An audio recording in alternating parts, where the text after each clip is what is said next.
আরাধনার সূচনা হলো খুঁটি পুজোর মধ্য দিয়ে, এবং সবাই এখানে খুব উৎসাহিত।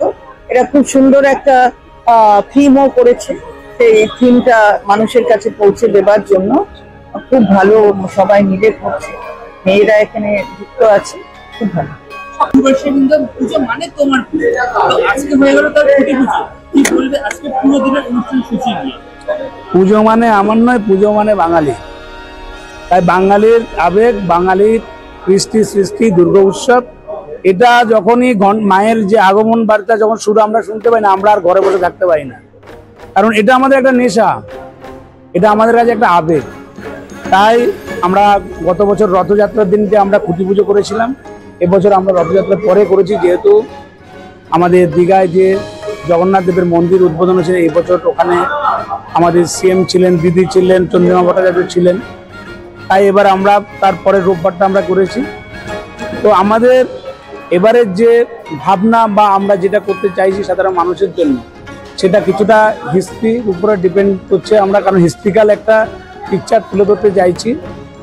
সেটা হচ্ছে হরপ্পা সভ্যতা এবং তার সমসাময়িক যে বিভিন্ন সভ্যতাগুলো দেখা গেছে ওই সময়, তারই বিভিন্ন কাজে আমাদের এবারে প্যান্ডেলটা তৈরি হবে, যেটা আশা করি প্রত্যেকটা মানুষের কাছে ভালো লাগবে।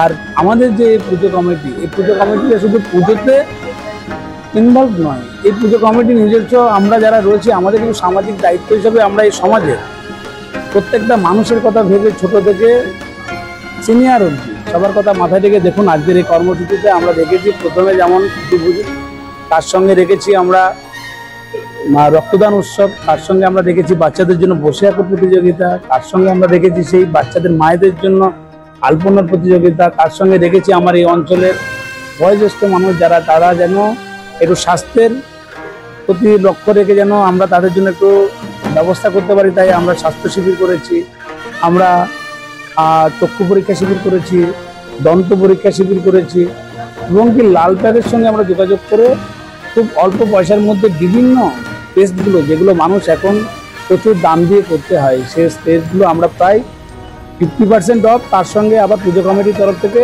15% অফ দিয়ে আমরা সেটা মানুষের কাছে আজকে সেই সুযোগটা তুলে দিয়েছি।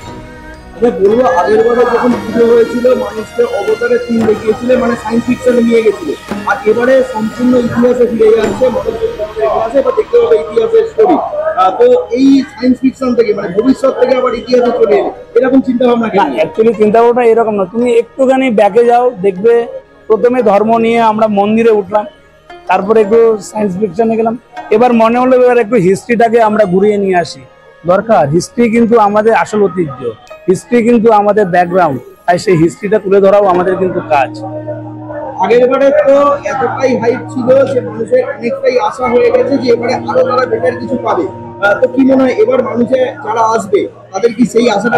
একদম একদম 100% মানুষের আমরা তো আশা রাখি দর্শনার্থীরা আসবে, তাদের ভালো লাগবে, তাদের মন ছবে, তারা আমাদের প্যান্ডেল দেখবেন। এই যে আমরা যে সারাটা বছর কষ্ট করি, আমাদের কিন্তু দর্শনার্থীদের আশাটাই কিন্তু আমাদের আনন্দ, এটাই আমাদের মনের খোরাক। যত দর্শনার্থী আসে আমরা পুজো কমিটি তত আনন্দ পাই, তাই আমরা তো 100% আশা রাখছি এবারের প্যান্ডেলে আরো বেশি জনসমুদ্র মানুষ, প্রচুর মানুষ এখানে আসবেন প্যান্ডেল দেখতে, এটা আমরা আশা রাখছি। দীঘার নবনির্মিত জগন্নাথ মন্দিরের হয়ে গেল রথযাত্রা উদযাপন, আমরা জানি সেই দৃশ্য আমরা দেখেছি, একদম আমাদের পশ্চিমবঙ্গের ইতিহাসে একটাই বার্তা দেবো, আমি ধর্ম নিয়ে কোনো রাজনীতি চাই না, যেহেতু আমি নিজে রাজনৈতিক মানুষ। আমরা এটা জানি রাজ্যের মুখ্যমন্ত্রী মমতা বন্দ্যোপাধ্যায় যেই ঐতিহ্য বা যে সৃষ্টি নতুনত্বের একটা সৃষ্টি করে দিয়ে গেছেন বাংলার বুকে, যে পুরীর জগন্নাথ মন্দিরেরই একটা রেপ্লিকা মন্দির, যেটা আজকে আমাদের দীঘাতে তৈরি হয়েছে জগন্নাথ দেবের আরেকটা মন্দির। কারণ এটা মাথায় রাখতে হবে, বাংলার প্রচুর মানুষ আছে যারা উড়িষ্যায় গিয়ে হয়তো পুরীর মন্দির দর্শন করা সম্ভব হয় না, এটা কিন্তু বাংলার মাটি মানুষের সরকার মমতা বন্দ্যোপাধ্যায় এটা সবার আগে উপলব্ধি করেছেন। তাই মমতা বন্দ্যোপাধ্যায় তৃতীয়বার ক্ষমতায় আসার আগে ওনার একটা বড় যে স্বপ্ন ছিল বাংলার বুকে একটা ইতিহাস তৈরি করা, সেটা কিন্তু আজকে বাংলার হিন্দু সমাজ বলুন, সারা বাংলাবাসীর কথা ভেবে উনি যে জগন্নাথ দেবের মন্দির করেছে, এটা কিন্তু যুগ যুগান্তর ধরে কিন্তু হিস্ট্রি হয়ে থাকবে, এবং আগামী 50 বছর পর এটা কিন্তু হিস্ট্রি তৈরি করবে মমতা বন্দ্যোপাধ্যায়ের হাতে এই বাংলার বুকে জগন্নাথ মন্দির।